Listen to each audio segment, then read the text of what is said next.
好，这个影片要来讲这个读取专案外的静态档案目录。那这个是什么东西呢？我们之前如果我们的档案是放在这个 www.root 的这个资料夹，我们可以很轻易的去用相对路径就可以读取到下面的东西。但是如果我们今天的档案是放在比如说 storage 或者是你专案外的这个目录，比如说我这个 D 底下的 KCG upload 的这个目录，那我网站要怎么读取这个目录里面的这个东西呢？那这样子的做法通常会做在使用者上传的一些档案或者是一些特殊不属于专案的这个档案的话，我们通常是不会把它放在跟专案同一个目录，我们会额外去另外一个位置去建一个目录，将上传的档案或者是一些特殊的档案放到这里，然后我们网站有需要的时候再从这里面去读它。那今天就要做一件事，就是说我们怎么从我们的专案内去读我们专案目录外的这个档案。那在我们 Next Framework 的时代，就可以利用 IIS 去设定这个虚拟目录的方式，那它就会变得说好像这个目录在你的专案内，但是其实它是用一个类似捷径的概念连接到你其他目录的这个档案，但是对这个专案而言，它会感觉是在同一个专案内的目录下。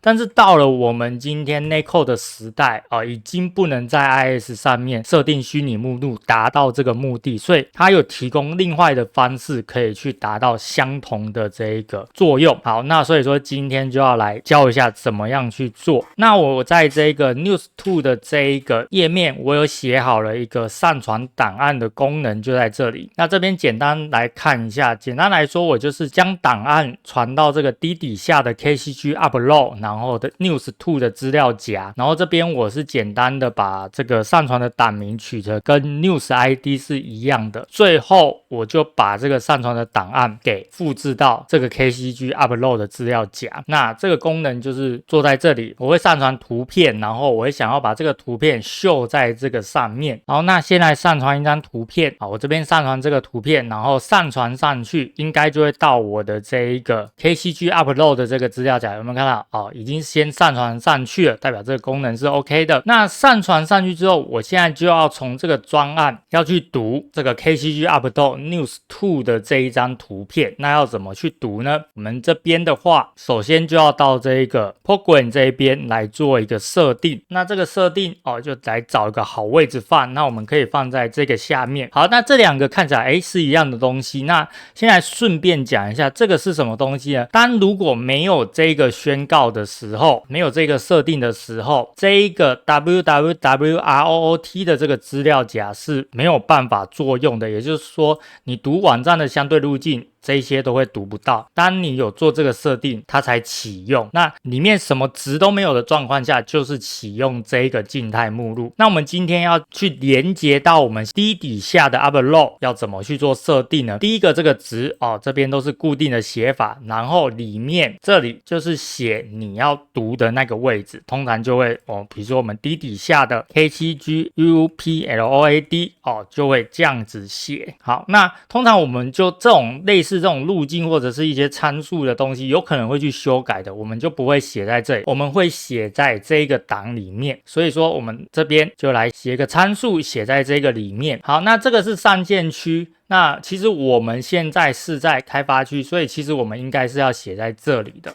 但是因为我这边没有上线区，所以我写在这边，就算这边不写它一样会继承下去。好，那写在这边之后，我们这边要怎么去把这一个值给取出来呢？很简单，就是刚刚的那一个写法，就是这样的一个写法。好，那这边就是固定的语法，就是我今天可以用这个，然后取到一个参数，然后我已经知道这个参数是一个字串，所以我这边就直接给它定义一个字串，然后这里面的这个东西就是对应的这一个参数，它就会取到这个，所以这整个就会等于这个。那这边是设定说你要去读你的这个伺服器上面哪一个路径的这个设定是第一行。那第二行是什么呢？第二行就是当你网址打什么样的网址，就等于是读你上面第一行设定的那一个目录。也就是说，今天我的网址是这样子，那其实这样子就会对应读到相对应路径的低底下的 KCG upload， 然后如果 upload 里面有这个 news2， 那这边当然就是一样画葫芦 news2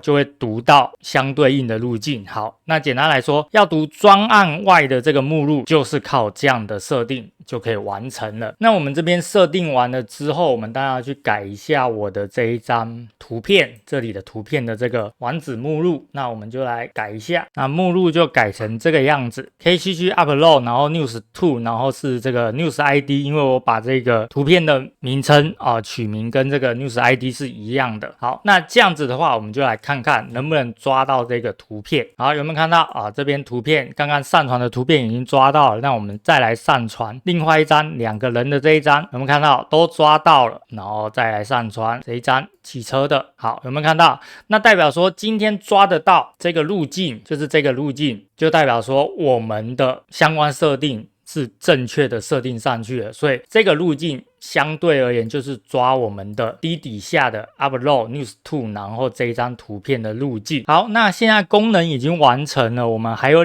两个地方可能需要做一个修改。那第一个地方是什么呢？第一个地方就是像刚刚讲的，我们不太会把这种类似参数可能会调整的参数把它写死在这里，我们可能会写到另外一个地方，比如说这一个 app setting 这边，然后我们再去用一个指令比如说类似这样的一个指令去把它读出来。所以我们第一个要修改的地方就是这里，我们要把它修改成从一个参数档去读取。那这边改的话就有两种方法，第一种就是跟我们这个 program 这一边一样，我们把东西放在这个 app string， 然后用类似的语法把它给抓出来。但是我今天要介绍另外一种 Netcode 里面提供的一个档案的存取服务的 iFile Provider 的这一个服务来去做这件事情。好，那这算是顺便教的因为单纯用这个取资料的这边已经示范过了，所以我今天再特别用另外一种方式来介绍一个这个内建的存取服务的这个服务来给大家知道一下。好，那一开始我们要用 Netcode 里面的一个内建服务，当然就是要先在这个 program 这边去做一个依赖注入的动作。那我们这边就找一个好位置把这个服务给注入进去。那这个服务注入之后，这里面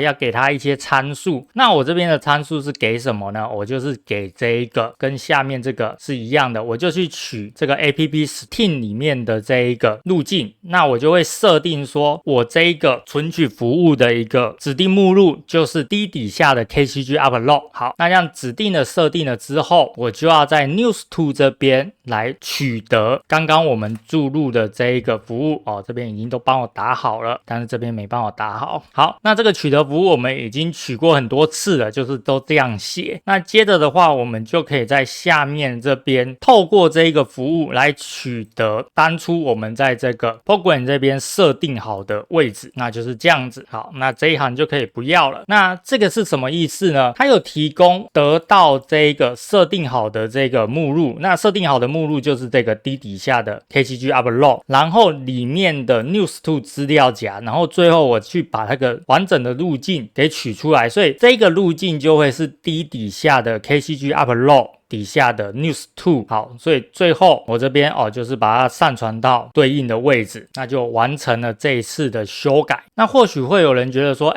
这边直接去取这个值不是一行就解决的事情，为什么还要使用这个内建的服务我还要先依赖注入之后上面还要取得服务，最后用这样的方式去取得路径，是不是绕了一大圈有点麻烦没有错，如果你情境很单纯的情况下，你确实可以直接用指令去取得这一个 app string 里面设定的这一个参数。但是今天这个服务其实它有提供很多这一个档案处理的方法可以做使用，所以如果我的专案里面有频繁使用到一些档案上传下载或者是一些处理的时候，我就会统一去做一个设定，因为很多地方都会用得到，那之后可能也会用到它里面的方法，就很好去处理。那未来可能要做单元测试也是可以很好的去做使用。那这还有另外一个好处，比如说我今天不熟悉的专案，可能看到一个取这个字串的参数，还会先想一下，它为什么要取？但是如果我今天看到这个服务，就知道说，我今天你已经设定好了一个对应的目录，然后你以后要做档案相关的存取的话，就直接使用这个，就可以更方便的进入这个状况。那未来维护基本上你看到这个东西也知道说，我今天这个就是在做档案处理，然后它相关的路径你一开始也都设定好了，所以我直接去取得这个服务之后，就可以开始做使用了，就也可以减少一些后续维护上的一些便利性这样子。好，那这边是算是特别来介绍一个这个东西，那我们下一节课依然会再来使用这个的另外一个功能。那所以说今天的这一个读取专案外的静态档案目录就先简单的介绍到这边，谢谢收看。